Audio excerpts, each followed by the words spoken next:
Welcome back to the Obvious Choice podcast. We have a special treat for you today. One of my good friends, Joey Coleman. Joey's been on this podcast once before, but we wanted to talk about giving presentations, public speaking, how to prepare for it, how to not be scared for it, how to do a really good job with it. And I'm not the expert.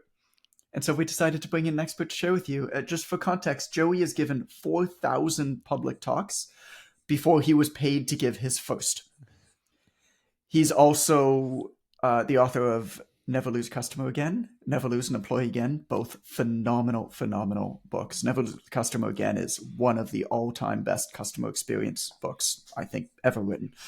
And he's also a professional speaker. And I've seen him speak multiple times, and he's phenomenal. So, Joey, welcome back, man. So happy to have you. Oh, John, Amber, it is my pleasure to be here. Thank you so much for the kind words, for the kind invitation. I'm excited to chat because I've also had the pleasure of sharing the stage with you and watching you share your wisdom with the audience. And while you may not consider yourself a professional speaker, I have watched you hold an audience in the palm of your hands as you shared stories, skills, recommendations, insights, etc. So you are not at all a novice, my friend, but I'm excited. I'll never forget when we did like a co-presentation together on book publishing.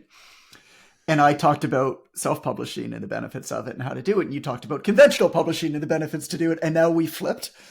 Totally. Exactly. Now I will never traditionally publish a book again. And now you have a fabulous traditionally published book coming out. And it's like, yes, we're ships passing in the dark as we navigate our lives. It's so funny, isn't it? Well, here's what I want to start with. Okay. I want to start before you give the talk. I want to talk about the positioning of it. How do you figure out? So let's say a business invites you to give a talk to their employees. Okay. How do you work through the process of identifying the title, the angle? How do you think through that? And then beyond that, how do you start to actually get the work done to prepare? Yeah. So the first thing I try to do with any talk, whether it's a planned talk or an unplanned talk, and we can come back and dissect those two different types of talks, is to think about the three audiences for every corporate speech. Every corporate speech has three audiences. Some have fewer, but corporate speeches have three. And the three audiences are as follows. Number one, the person who is the meeting planner or the coordinator or the booking agent who reaches out to you and says, we would like you to come speak at our event for our audience. That's audience number one. It's made up of one person, and they have very distinct wants and needs and things they're hoping to have happen. So that's audience number one. And is that trying to make them look good or feel like they look good? Trying to make them look good, trying to deliver on where my talk fits in the overall flow of maybe all the speakers they're having. For that type of meeting planner or coordinator, they have a lot of concerns usually around, is the tech going to work properly? Are you going to start on time? Are you going to end on time? Okay. Are we doing Q&A or not? Do you know how to do Q&A? Do you know how to handle questions that are maybe not as beautifully posed as other questions? They are very concerned often with the logistics of what's going to happen. Got it. And are you going to make it to the venue in time? Are you going to show up and treat people appropriately and professionally backstage? Are you going to be sober? Are you going to freeze up? I mean, all the things. Right. Now, these might be things that you and I would look at and be like, yeah, this is not a usual concern we have, but these are the concerns that that particular audience has. Okay. Audience number two, the person who signs the check. Often that person is different than the person who did the booking. What they're looking for is, what is the return on investment? If I'm going to pay Joey $30,000 for a 1-hour keynote, I better be able to track specific ROI of how this results in $30,000 in additional revenue or savings to my business. Otherwise, Joey wasn't worth it. Okay. They also have a vision of we're bringing everybody together for our annual meeting, for example, in this hypothetical. We're going to have Joey come and speak. This might be the only chance we get to have everybody together in the same room once a year. And we're going to give an hour of stage time to this guy. We better make sure that he actually delivers and that he's on message with the broader organizational message and philosophy. And if he does start talking about something that maybe he deviates a little, is his deviation still going to be in alignment with our values, our beliefs, our identity? Okay. And then we come to the audience that most people think of when they think of the audience when they give a speech, which is the people actually sitting in the room. Now, this could be there. I've given speeches to audiences of 3. I've given speeches to audiences of over 10,000. When you think about a larger audience, for each additional person you add, you are adding another human who has Yeah. expectations, goals, dreams, beliefs about you as a speaker, beliefs about the clothes you decided to wear for your speech, beliefs about the way you opened your talk, the way you tell stories, the way you cite your information, the way you bring it in for the lane. So all these people are having different thoughts and feelings throughout the entire talk. And when I take the stage, now I will say this is somebody who's been doing this for decades. I'm in real time trying to be aware of everyone's perception and experience of the talk. So That's you're what makes it watching. exciting for me. I'm watching everyone. Yeah. I'm listening. I'm clocking different parts of the room. I'm Mm. designing things to land in different parts of the room. And when it goes well, and thankfully Hmm. it usually does, I can feel the energetic wave coming off the audience, and it's like surfing. And I am not a great surfer by any means, but it's that idea that there is a force, there is a power that is much bigger than me that is running underneath this room. And my Mm. job is to carve along the top of it in a way that creates a performance and an experience for the audience. So the first thing I think about is the 3 audiences, what their needs are from the talk, and that usually informs the title, the structure, the content, what we're going to talk about, etc. Hmm. Interesting. Interesting. So how do you figure out what then? Like, do you think about, because when I'm giving a talk, usually it's at a conference, for example. So not so much corporate stuff. It's at a conference, so it'll be like, call it an industry conference. For example, I'm leaving next week to give a keynote at the biggest CrossFit business owner conference of the year, and I'm excited about it. But I'm also a little bit nervous about it because it's one of the first times that I'm really going to be talking to people that are like not my people, really, if that makes sense. You know, they're Interesting. fitness people, but I'm not. I do CrossFit now, but I don't come from a CrossFit background. They're adjacent to your people. They're adjacent to my people. And Mm-hmm. many of them will not know who I am. A Mm-hmm. lot of the rooms that I've spoken to, even if there's a few hundred people, are largely warm-ish rooms. Not all, but most. Yep. And and so figuring out then how to how to prep for it, like the personalities that are in the room. Do you talk to the event organizer beforehand? How do you gather that information? So there are a number of ways you can do it. I absolutely talk to the event organizer. My process is when somebody comes to book me to speak at an event, we usually have what I would consider, and probably in most common parlance, is a sales call. They're talking about what they want the takeaways to be or what they want their audience to feel or learn.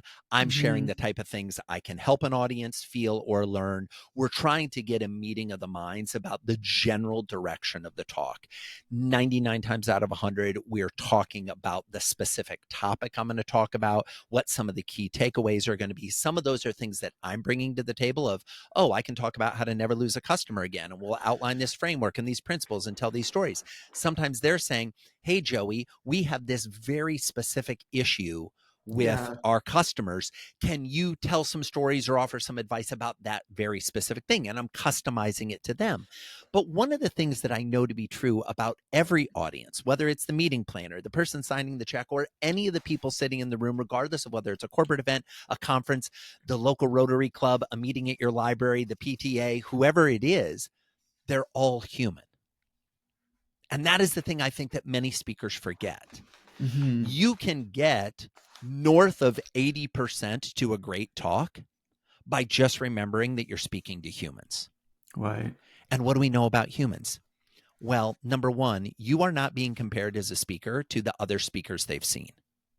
You're being compared to Netflix, Yep. Disney Plus, Amazon Prime, all the places, TED, all the places where they go to consume information. Now, in your particular hypothetical or your scenario you're going to be dealing with, John, you've got an audience of what you shared was CrossFit business owners. So Right. what does that tell me immediately?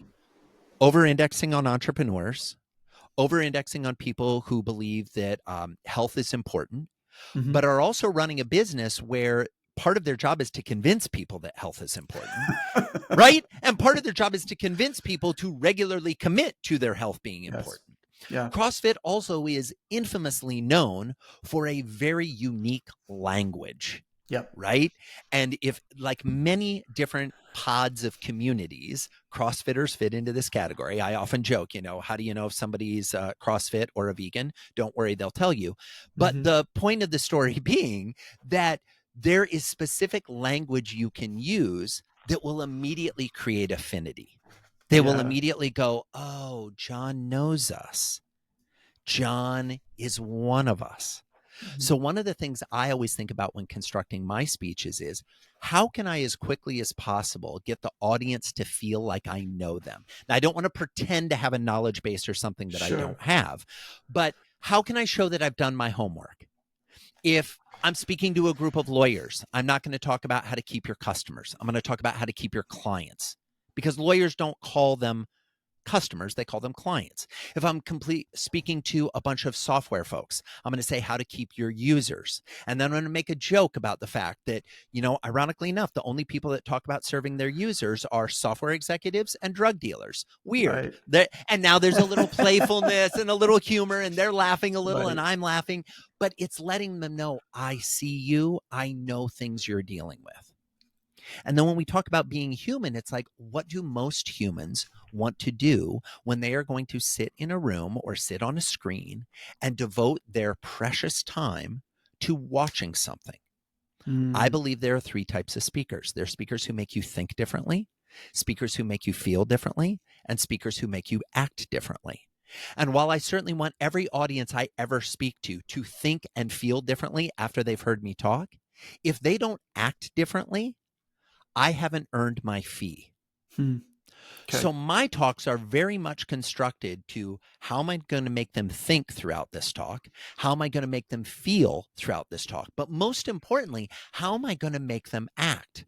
Because the speakers we remember are the ones who said something that changed our life, who said something that made us try a different approach or a different philosophy or a different framework or a different blueprint of looking at the world.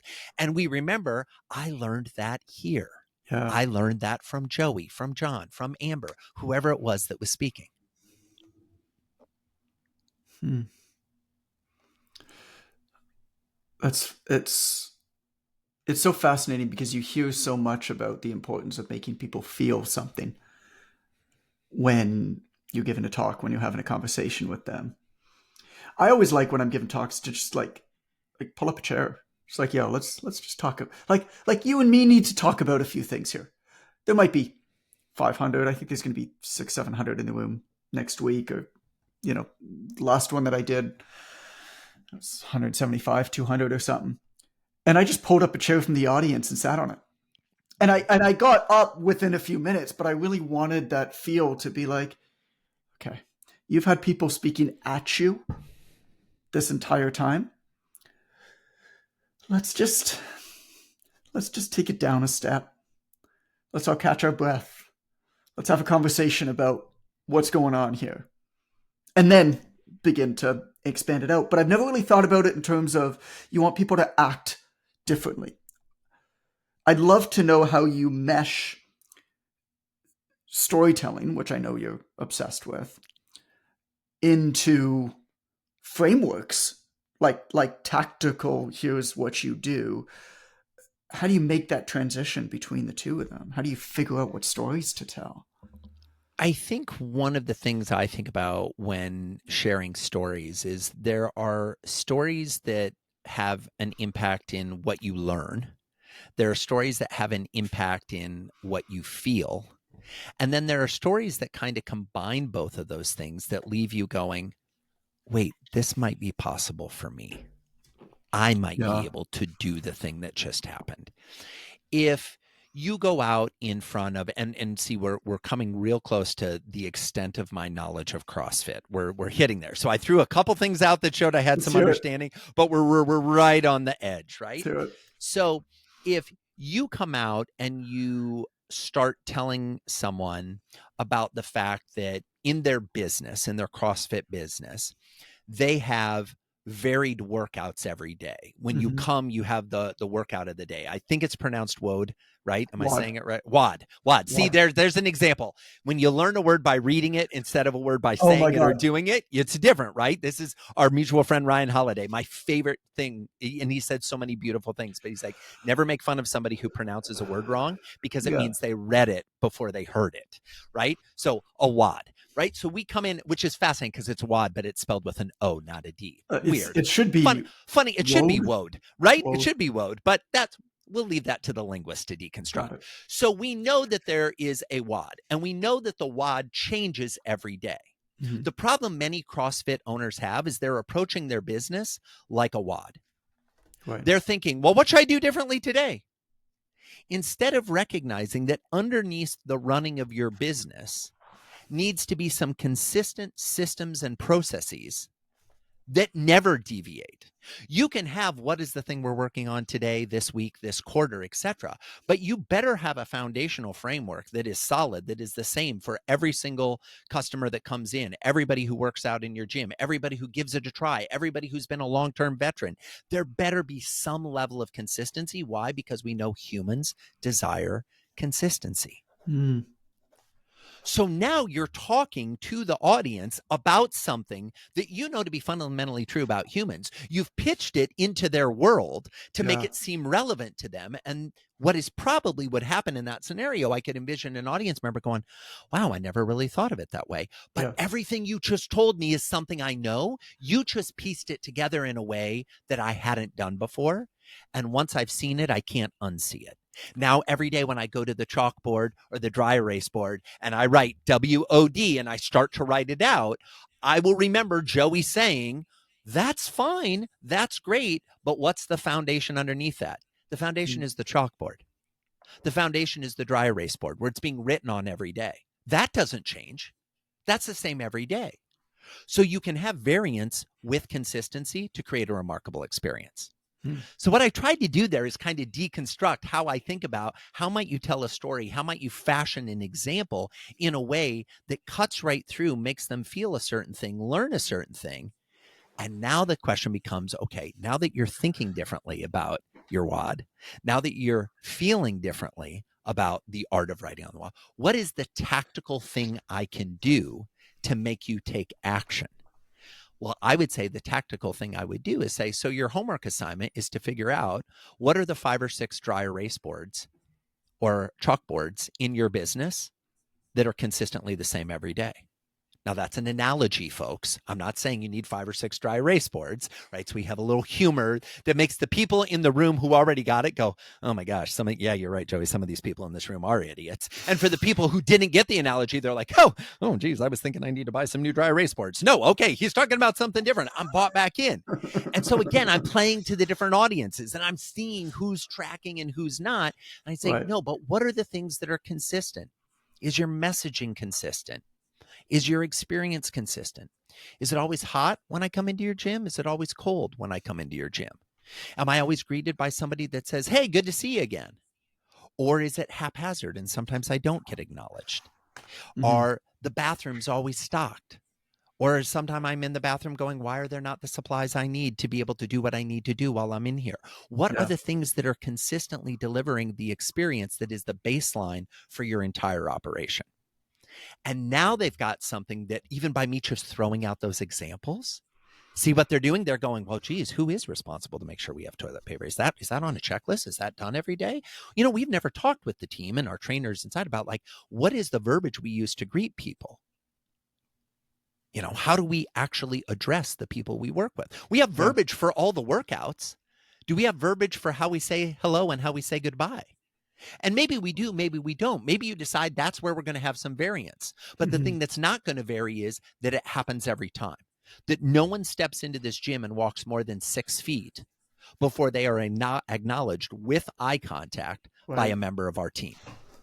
Right. Now we're starting to get into the stories and get into the examples where they're going, oh, okay, I can see how this works.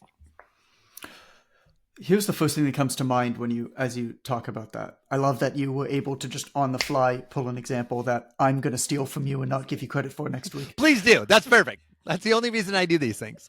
But that's why we show up here, everybody.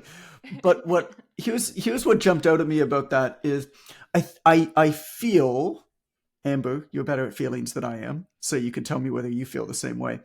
I feel like a lot of people who give talks, particularly who are giving talks that are less experienced in doing so, feel like they have a pressure to deliver something that is unique and ground shaking and something that people have never heard before.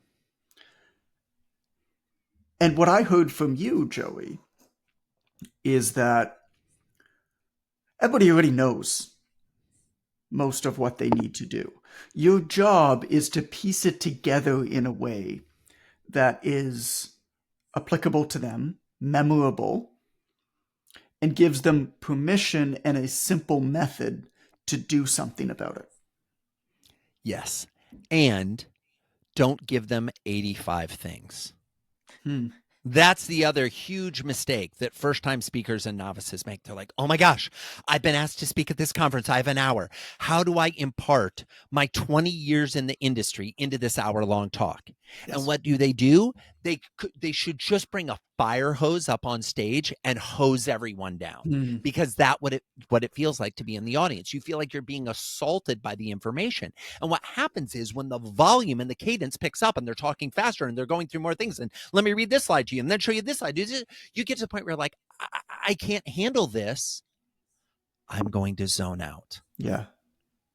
And now you have lost the audience. Mm-hmm. And when I stand on stage, I try to take into account how much attention and time and focus and money is being spent to give me this moment. You mentioned standing in front of, 700 people that are all CrossFit gym owners. An Sure. hour of their time has to be worth a minimum of $100.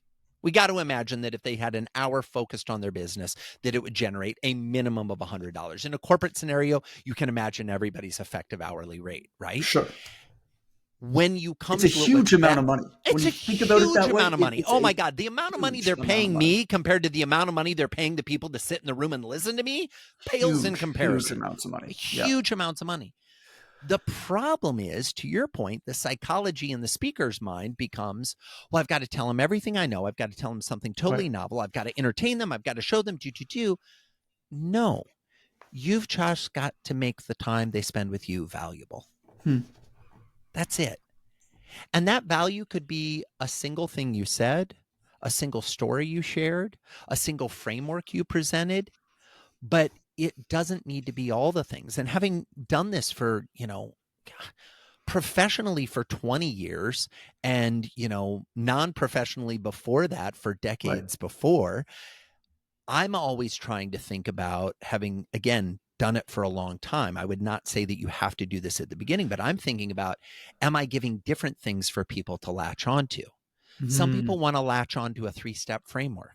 Great. Yeah. So let's give them a 3-step framework. But some people just want a story they can tell at a cocktail party when they get back home. Yeah. So let's make sure they have a story. Some people want a phrase that they can write down in their notebook and feel like, I learned one thing that I remembered that I could write in my notebook.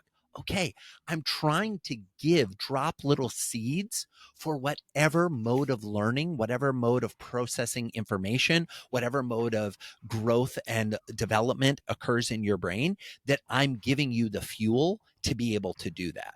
Yeah. And I'm trying to weave that through the entire talk. I'm always fascinated when I'm watching other speakers. I'm always fascinated by what they take pictures of when they're watching a talk. Because everybody now has their phones, of course. Right. And inevitably throughout a talk, they're taking pictures of the slides. Right. Right. And part of the reason they're taking pictures of the slides is because they see something that they want to remember. Mm-hmm. Sometimes they're taking a picture of the slide because they are overwhelmed by the amount Huh. of information you're sharing, and they Yeah. want to be able to go back to it later, Which they won't. which they won't. Sometimes they're taking pictures of the slide because they see everybody else lift up their phone and Yeah. take a picture of the slide. There's a I was going to lot of say, things at play, right? it's And like it's so, like when you're in public and you just point at nothing. And you yes, all of a just sudden watch everybody wants to them. look. Oh, what's over there? John just pointed at something. That's amazing, right? So, that being said, if you are going to use slides, and it should be a choice. Let me be very clear. Mm-hmm. You should not use slides unless you are intentionally using the slides for a reason. Yeah. If you're not going to intentionally use the slides, just save yourself the trouble of making a slide deck. Just get up there and talk. Oh my gosh. Especially like folks that are just starting out, they're like, oh my gosh, how am I going to write my talk and memorize my talk and create the slides and do. Let all of that go. Mm. There is many different approaches to giving a speech as there are speakers. There's no right way to do it. If there was, everyone would do it that way. But you go to an event, you see some people using a handheld. You see some people using a lav. You see some people using the Countryman that looks like a music singer, right? They've got the mic Yep. that extends in front of their face. You see some people using 2 or 3 slides. I Mm. happen to use, on average, 150 plus slides in a 1-hour presentation. Yeah. It's like a movie going on behind me. Amber's laughing right now, right? But the reason I do that is hyper intentional, because I know that the typical person is comparing me to Netflix.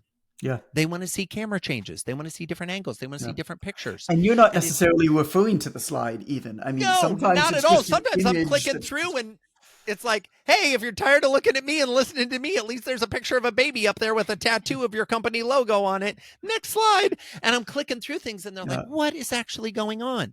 That is by design. But you also can stand on stage or sit in a chair, like you said, you started your talk recently with a microphone and just have a conversation. That's Yeah. a different type of energy. Again, it depends on, I think the best speakers in the world are the speakers who recognize that they're doing a performance, because it Mm. is a performance, but also recognize that the more their stage presence can be in alignment with who they are off stage, the better this will go. You and I have been friends for a long time, John. You know I get amped up when I'm talking about things, whether I'm mic'd or not. Oh, it I doesn't do matter. that at a dinner Yeah. table. So Yeah. people are like, oh, geez, Joey, you got really amped up for the talk. I'm like, talk to my wife. This is normal. This is not, you're not getting anything special. Now, if I have a big audience and I am playing to a really big room and I know that I need to bring the thunder with my energy to lift the entire room, yes, I'll dial it up. But baseline for me is already hopped up. Like Mm. it only gets higher from there. But if I were to say to you, John, I've seen you present like Joey, that'd be a train wreck. No, wouldn't Because work. that's not your personality. And people would sniff that out immediately. Even people who didn't know you would be like, something's weird here. This guy's Yeah. trying too hard. He's faking, whatever. Whereas if you pull up a chair and sit down and say, so let's talk about what's been happening all day. People are like, Yeah. oh, this is John. This is my guy. This is Let's talk what I about know. why social media is a waste of time for most of you. Exactly. Totally. Which you and I would totally agree about. I would say that exact same lineman on stage. But the way I would say it is, and friends, by the way, all of you that are thinking you need social media account, you need to be on every platform, you don't. You Yeah. just don't. It's ridiculous. Stop following the lemmings off the cliff. If you don't want to do it, don't do it. Now, that's basically the same thing that John just said, but the way Joey would package that message versus the way John would package that Right. message. Neither is right or wrong. It's just the different personalities. But what's interesting is if we look at, this factor of think, the thoughts are pretty much in alignment. Yep. The feeling of how we said it is very, very different, but different people are going to respond different ways. Some people might really like John's approach of how they feel after they hear that. Some are really going to like Joey's approach of how they feel. But both of us have the same goal of the action. If you don't want to be on social media, don't do it. I'm giving you permission not to do it. All due respect to Gary Vee and everybody else out there, you don't have to be on social all day, every day to have a successful business. So, what we've also done is sometimes the action that you want them to take is inaction. Mm, Stop worrying about that thing. Just right. don't. And they've just been looking for someone to give them permission not to worry about it. Yeah. And now you're a hero for having done that. You've given them permission. You can wrap it into stories. Amber, what brought up this topic for you? I'd love for you to kick in and kind of talk about maybe your biggest question in putting together a presentation. So when I went to the Savannah TEDx event, and it was so interesting because I wanted so Mm-hmm. badly to have like a lot of takeaways, and I couldn't remember anything from the talks. The things that I do remember are like how one woman, like when she got up to the stage, they had a big red carpet. She took off her shoes and she like gathered herself before she stepped up onto the carpet, and then she like stopped, looked at the audience, closed her eyes, took a deep breath before going. So I remember a lot of things like that, but Mm. literally nothing from the talks. And I was trying to figure out like, how do I, because eventually I would love to do that kind of stuff. I occasionally guest on podcast stuff, or a lot of our coaches get opportunities to do like a local TV, station, kind of appearance or whatever. And how do we not work so hard and they forget as soon as they leave? Like that feels awful. And so I felt bad. And I love that the part that I do remember, because I very much feel like she does, but like, how do we help them remember? Because that it should be worthwhile for both parties. And it just seemed like such a waste to not be able to Mm-hmm. take away something from their hard work. So how do we Amber, I totally do that? Yeah, I totally agree with you, and I empathize with that feeling of having been in the audience and spent a day of your time watching talks and being like, wait a second, what were my takeaways? Right. I guess I have a takeaway to take off your shoes and stand and take a deep breath before you start talking, which, by the way, great takeaway. I mean, if you're a speaker, grounding yourself and centering yourself Mm-hmm. to the situation, whether you're doing that backstage before you come on or on stage, brilliant, and something every speaker should do. It's something I do. I do mine off stage because of my nature and my energy.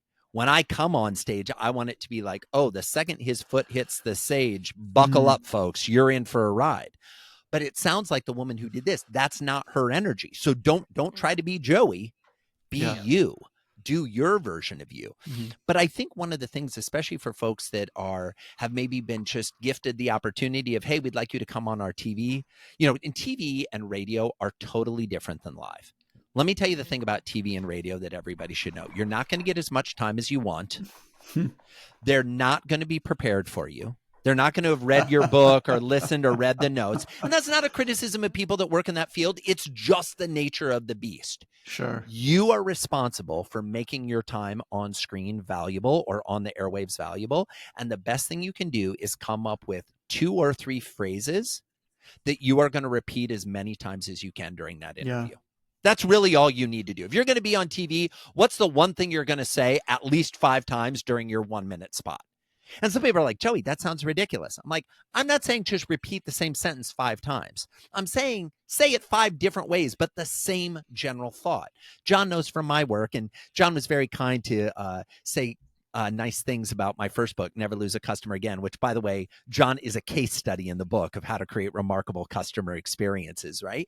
And one of the things that I always do is I talk about the importance of the first 100 days. The first 100 days in the relationship are the most important time period in the relationship. If you get the foundation right, you can have a customer for life. What are you paying attention to? How many days, audience? And they go, the first 100 days. I'm like, great. So now they have something when they leave. They can go, we should be paying attention to the first 100 days. I don't know what we're supposed to do in the first 100 days, but I know that time period matters.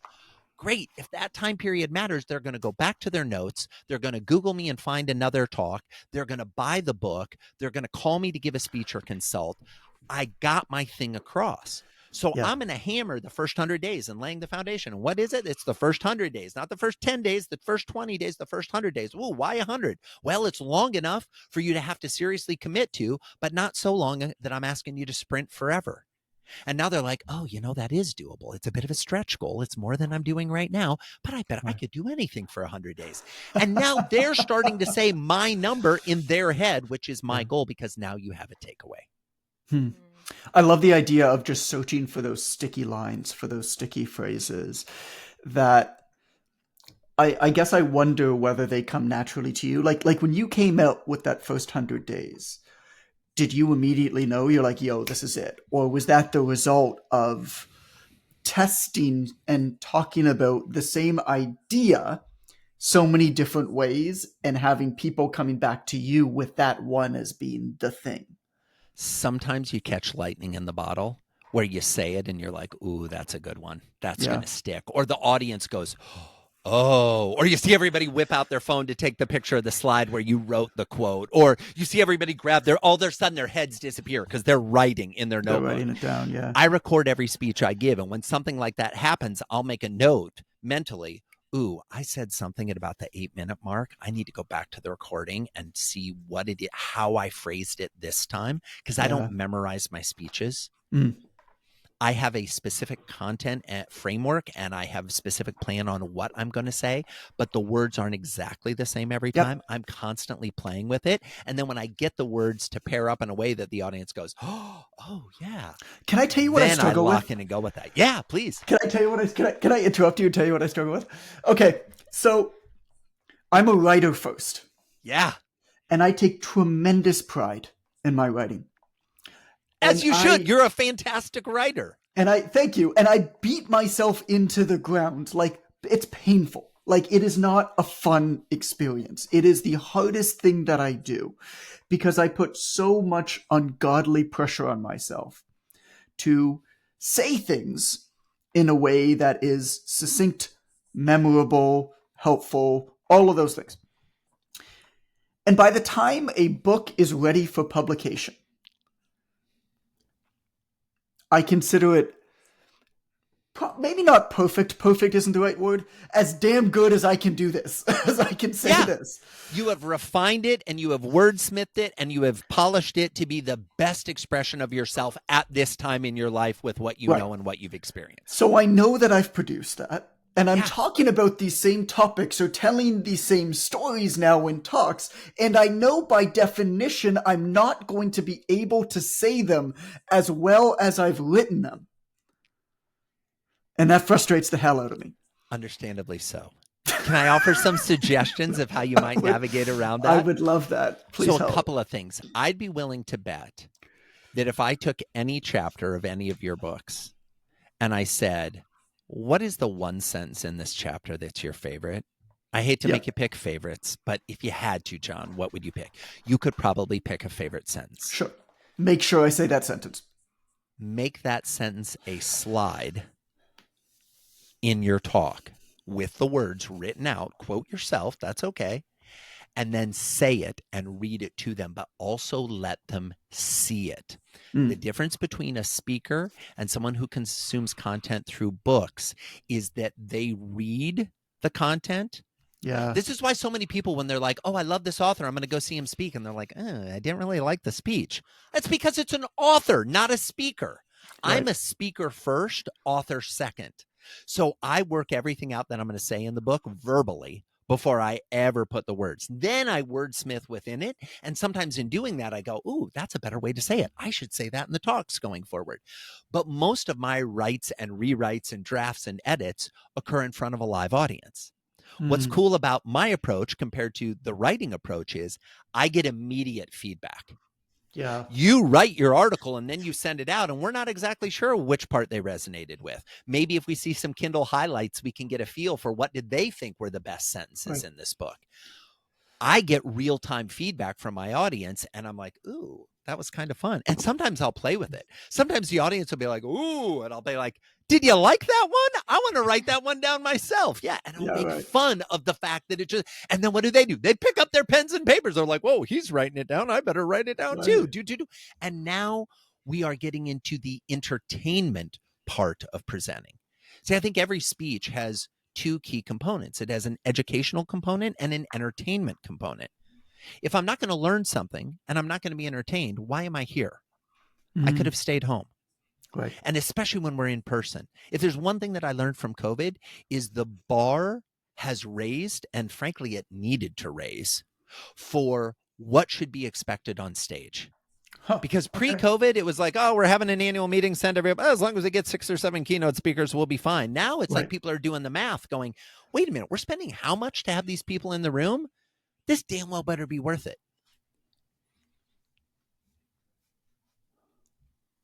So how do you prepare? Like, how much time are you practicing? Like, how are you doing? Because I know one of the things that I struggle with is in the moment, my brain buffers. It thinks of it's constantly going, except when I have to give a presentation. All of a sudden, it decides to take a nap. So, like, how do you prepare? Yeah. Oh, Wildly Amber, I so inconvenient. empathize and appreciate that. Yeah, exactly. It's like, come on, you know how to do this. Like, Why are you're you always forgetting to do talking. this What's right going now? on? Totally. So a couple thoughts. Do I practice and prepare? Absolutely. And I increasingly, I try to go through life without having a lot of judgment of others. It's a work in progress. I think I'm getting better at it. But when I hear speakers say, oh, I didn't really prepare, I'm just going to wing it. Or a speaker comes on stage and they're like, yeah, I just decided I didn't really practice today. We're just going to have a conversation. I'm like, oh my gosh, thank you for showing me that you don't respect my time. Right. Thank you for showing me that you didn't want to put in the work.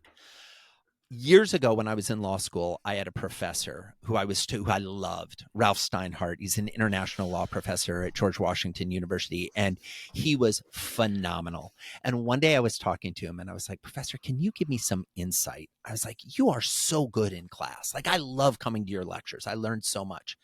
How do you prepare those? And he said, Joey, I try to spend 1 hour of preparation for every 1 minute in front of the classroom.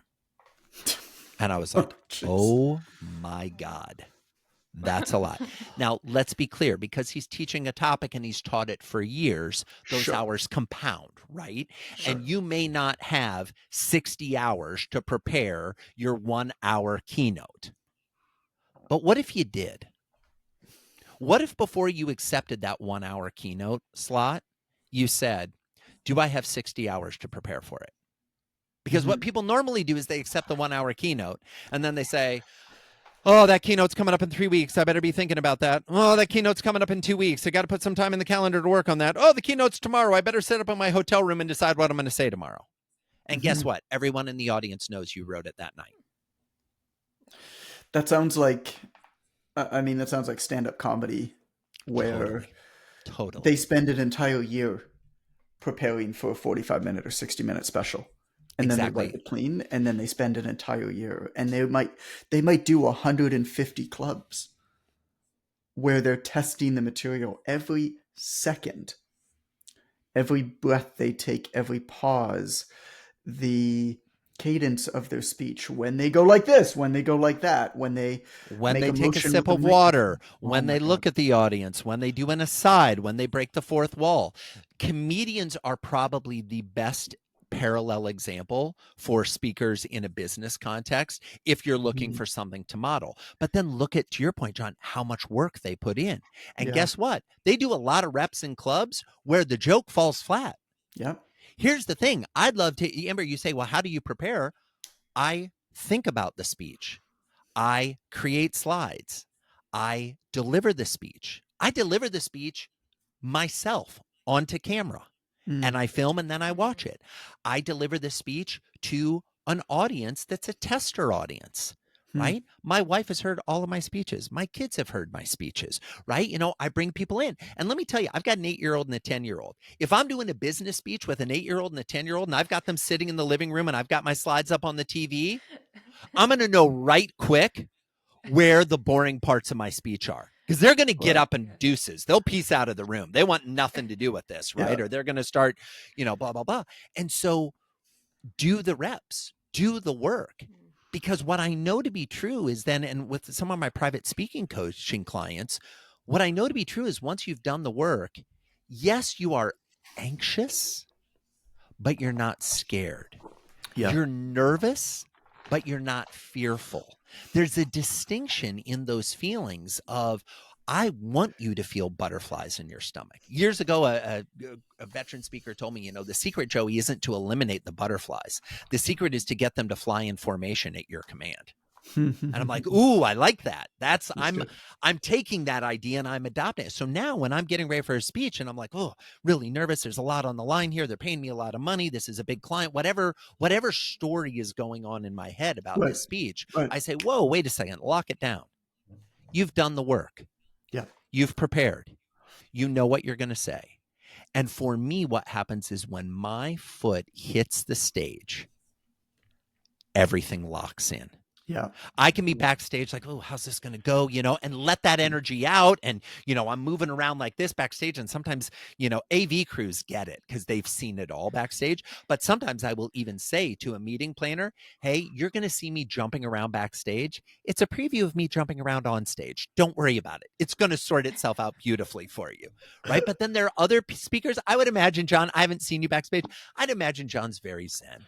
He's just back there sitting there like, yep, I'm just ready to go. I'm It's zen. gonna be my turn. Give me my do. Whereas I'm like, let's do this. Come on. I can hear the music. I'm ready to go. And I hit the stage and it's like, buckle up, kids. Yeah.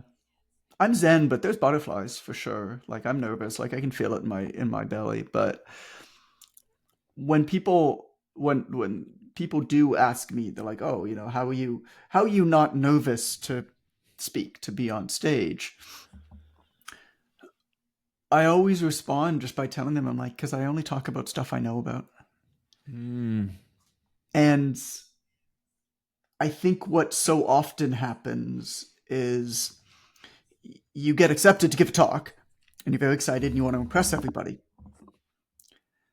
And so you almost try to overcompensate as a result. And let me create something entirely new that I haven't even fully thought out, but I'm going to share it for the first time in front of this room of 700 people. Like the stuff that I'm presenting about, the reason why I'm not nervous about this talk to this audience, it's the first time that I'm going to be giving this talk. It's a new talk.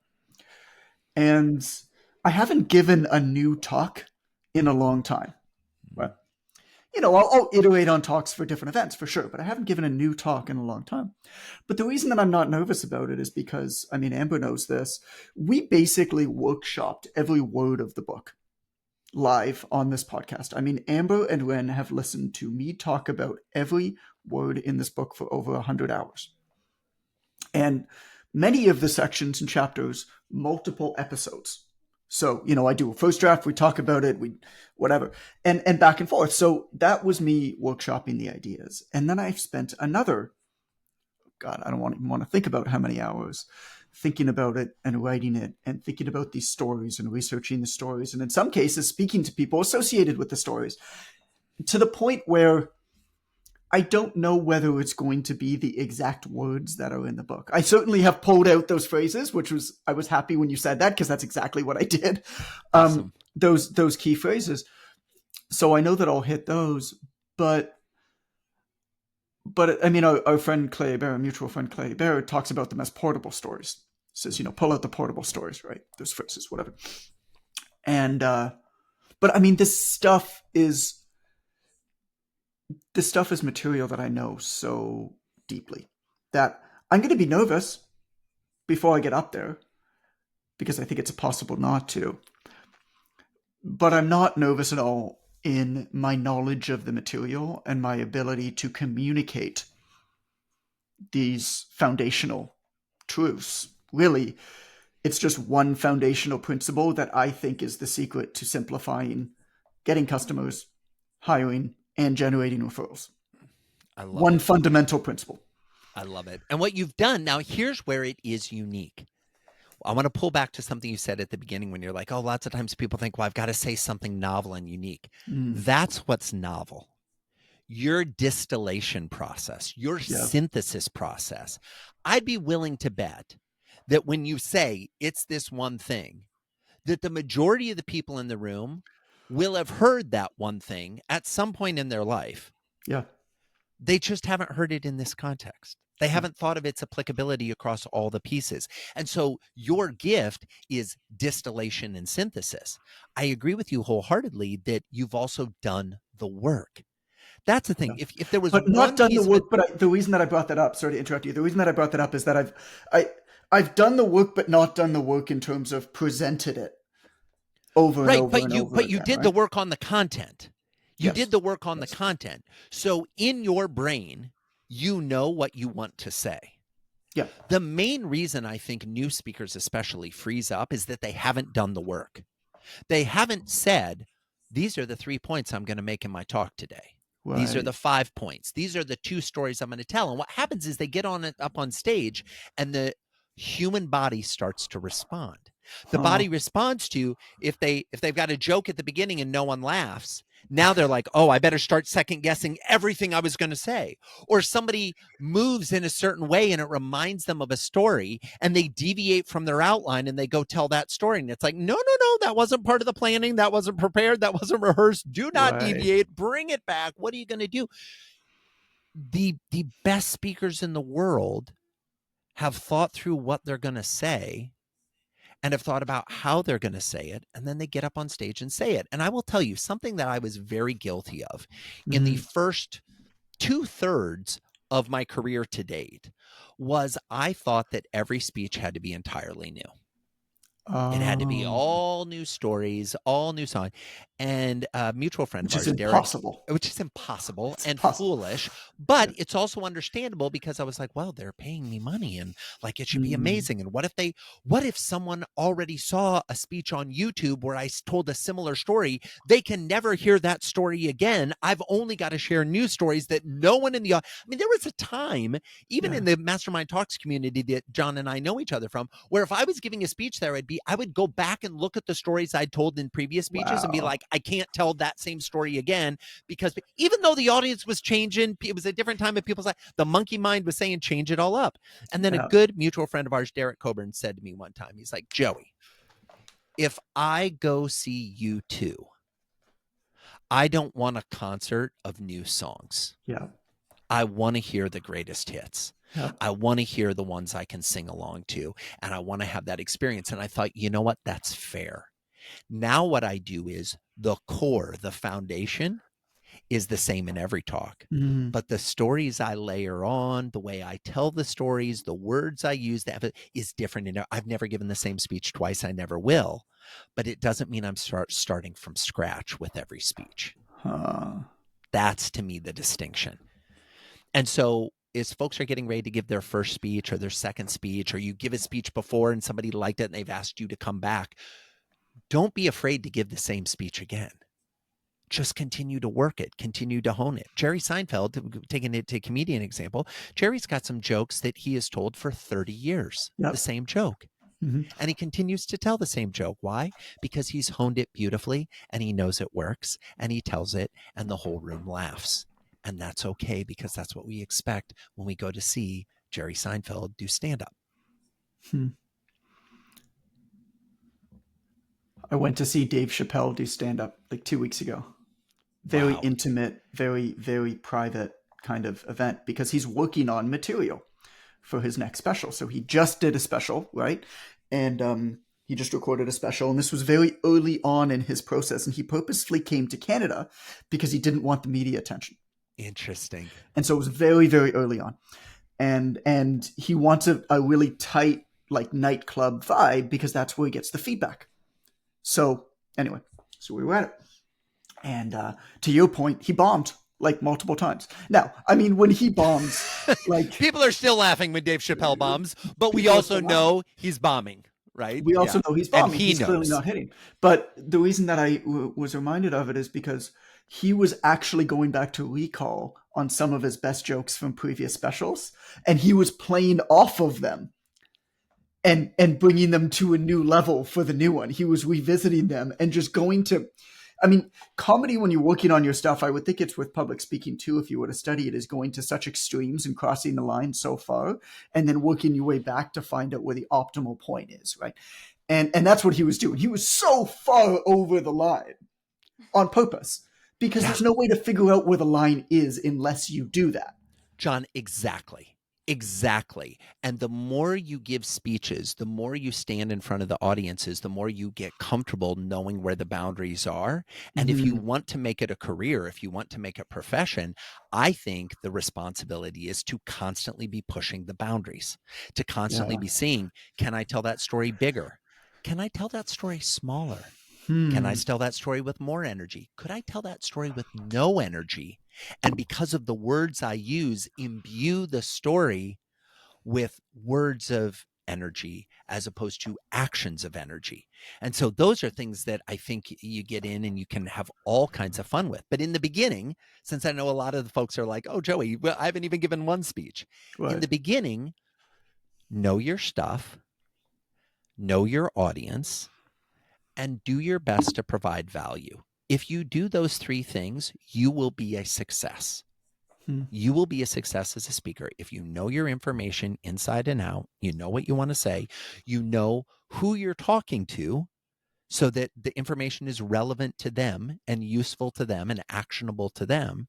And then you get up and you bring that energy of, I'm going to provide value. I'm here of service. Some speakers are on stage to serve themselves. They're on stage to get applause. They're on stage to drive new business. They're on stage to get accolades, and blessings on those folks. The best speakers are on stage, in my opinion, to serve the people that are in the audience. And sometimes I've got a story that pops into my head, like you were saying, Amber, where I'm like, ooh, I could deviate and tell that story, where I'm like, you know what? But if I do, and this is all happening in real time while I'm talking, I'm thinking, that actually deviates from serving the audience, because I'm going to open a bunch of other doors and loops for them to think about while I've already got all these other plates spinning that I've been trying to do. I don't need more plates spinning. I need to just stick with the ones I've got. And you know what? If I'm really that excited about it, I will work it into the next speech. Or the next podcast, or the next conversation around the dinner table with friends, and I'll workshop it there. Beautiful. Joey, dude, this is such a pleasure. Thank you so much. Oh, it's my pleasure. Thanks so much for having me. And I so appreciate the questions and the conversation. And I'll close with this. I believe that speaking is a teachable skill. It's a learnable skill. And the reason I know that to be true is the great majority of humans on the planet have the ability to speak, and speak all the time. They just suddenly feel like they don't when we put a microphone in their hand or a spotlight on them, right? It's like, you do this all the time. No, I've never heard anyone say, I've got speaker's block. It's like, no, you pretty much. Now, there are situations where you're like, oh, I didn't know what to say. But those situations are actually pretty few and far between for most people.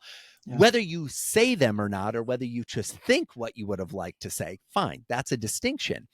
But if you're willing to do the work, I don't think there is anything that can grow your business more, that can grow your credibility more, that can expose you to more people and increase the expanse of your network than speaking. I think it is the most powerful tool. And regardless of whether you want to be a speaker on stage, I'm talking about being a guest on podcast. I'm talking about being the person who speaks up in a room when someone says, hey, I've got this challenge or problem. I'm talking about being a leader in your family as much as you're a leader in your business.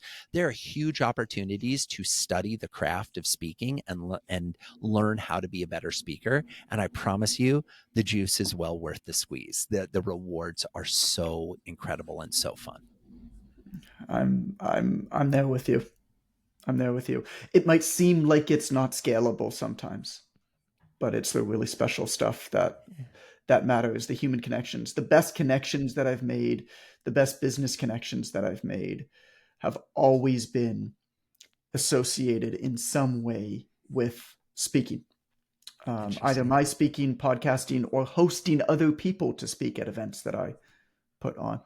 I'm going to recommend another episode, because that's what we do here, Joey. At the end of each episode, we recommend another one for people who just can't get enough. You know what I'm saying? So if you're looking for another episode, if you're still on your run or doing dishes or whatever it is, check out episode 196. This is the other episode with Mr. Joey Coleman. This one dives deep into building relationships. We talk about working with other people. We talk about customer experience a little bit more in that one than we have here. And you get even more of Joey's specialness, which I've enjoyed myself here. I hope that you've enjoyed listening and gained from listening as well. So episode 196, it's called Joey Coleman, Building Relationships That Matter. Check that out. Joey, thank you again, my friend. We'll Oh, talk soon, John, man. Amber, thank you so much. So appreciate it. And thanks to everybody who listened in. I hope you have a great experience in whatever speech you're going to give.